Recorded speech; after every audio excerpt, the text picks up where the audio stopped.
ইসরায়েলে হামলা থামানোর জন্য একটি শর্ত দিয়েছে লেবাননে ইরান সমর্থিত সশস্ত্র ইসলামী গোষ্ঠী হিজবুল্লাহ। গাজা উপত্যকায় পূর্ণ যুদ্ধবিরতি হলে ইসরায়েলের সাথে লড়াই বন্ধ করবে বলে জানিয়েছে গোষ্ঠীটি। এমন শর্তের কথা জানিয়েছেন হিজবুল্লাহর এক শীর্ষ নেতা। হিজবুল্লাহর অন্যতম শীর্ষ নেতা ও সাংগঠনিক উপপ্রধান শেখ নাইম কাসেম মঙ্গলবার মার্কিন সংবাদ মাধ্যম অ্যাসোসিয়েটেড প্রেসকে দেওয়া এক সাক্ষাৎকারে বলেন, হামাসের মিত্র হিসেবে আমরা এখন থেকে ইসরায়েলের হামলা চালাচ্ছি। গাজায় যদি যুদ্ধবিরতি হয়, অর্থাৎ ইসরায়েলি বাহিনী যদি সেখানে অভিযান বন্ধ করে, আমরা সঙ্গে সঙ্গে হামলা বন্ধ করে দেব।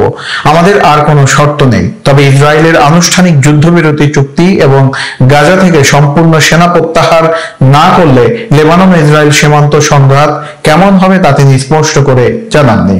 তিনি বলেন, গাজায় যা ঘটে তা যদি যুদ্ধবিরতি ও যুদ্ধের মাঝামাঝি হয়, তাহলে আমাদের জবাব কেমন হবে তা এখনো বলতে পারছি না, কারণ আমরা এর ধরন, ফলাফল ও প্রভাব সম্পর্কে এখনো জানি না।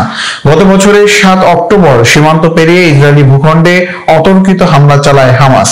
অতর্কিত সেই হামলার জবাবে ওই দিন থেকে গাজায় বোমা হামলা ও অভিযান শুরু করে ইসরায়েলের প্রতিরক্ষা বাহিনী IDF।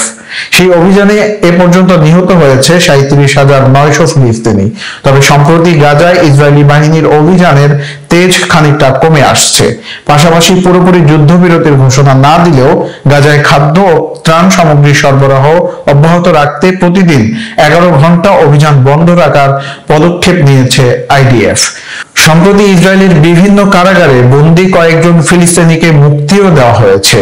অন্যদিকে গত 2 মাসে হামাসের 900 যোদ্ধা নিহত হয়েছে বলে জানিয়েছেন ইসরায়েলের সেনা প্রধান জেনারেল হেরজি হালেভি। তিনি জানান, গাজা উপত্যকার দক্ষিণাঞ্চলীয় সীমান্ত শহর রাফায় ইসরায়েলি সেনার অভিযান শুরুর পর থেকে এই যোদ্ধারা নিহত হন। এদিকে টানা প্রায় 9 মাস ধরে চলমান এই সংঘাতে সরাসরি ইসরায়েলের পক্ষে অবস্থান নিয়েছে যুক্তরাষ্ট্র।